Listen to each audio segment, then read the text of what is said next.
Welcome to Pallavi TV. Jubilee Hills ఎన్నికల ప్రచారం తుది దశకు చేరుకుంది. రేపు ఆదివారం సాయంత్రంతో ప్రచారం ముగియనుండడంతో అన్ని పార్టీలు జూబ్లీహిల్స్ ఎన్నికల ప్రచారంలో డోర్ టు డోర్ ప్రచారంలో కావచ్చు, రోడ్ షోలు కావచ్చు, సమావేశాలు కావచ్చు పెద్ద ఎత్తున పెడతా ఉన్నాయి.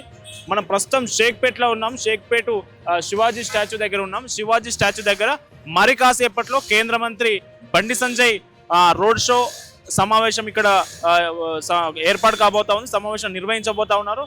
దీనికోసం పెద్ద ఎత్తున ఏర్పాట్లు కూడా చేస్తున్నారు. అయితే 2 రోజుల క్రితం బోరబండ చౌరస్తాలో కేంద్ర మంత్రి బండి సంజయ్ సమావేశానికి పోలీసులు అనుమతి రద్దు చేయడం, ఆ వివాదం తర్వాత పోలీసుల అనుమతితో సంబంధం లేకుండా బండి సంజయ్ అక్కడికి వచ్చి ఆ సమావేశంలో పాల్గొని హాట్ కామెంట్స్ చేయడం, ఆ హాట్ కామెంట్స్తో ఎప్పుడైతే బండి సంజయ్ సమావేశం నిర్వహించి హాట్ కామెంట్ చేశారో జూబ్లీహిల్స్ ఎన్నికల ప్రచార శైలి మారిపోయింది. ఇప్పుడు కూడా షేక్పేట్లో కూడా బండి సంజయ్ సమావేశం ఉండబోతా ఉంది. ఈ సమావేశంలో బండి సంజయ్ ఏం మాట్లాడబోతా ఉన్నారు అన్న దానిపై సర్వత్రా ఉత్కంఠ నెలకొంది.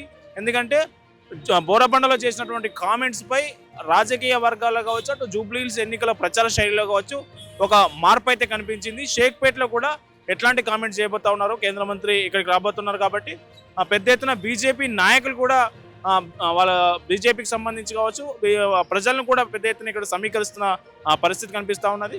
మరి కాసేపట్లో ప్రారంభం కాబోతా ఉన్న సమావేశానికి ఏర్పాట్లు అయితే ముమ్మరంగా కొనసాగుతున్నాయి.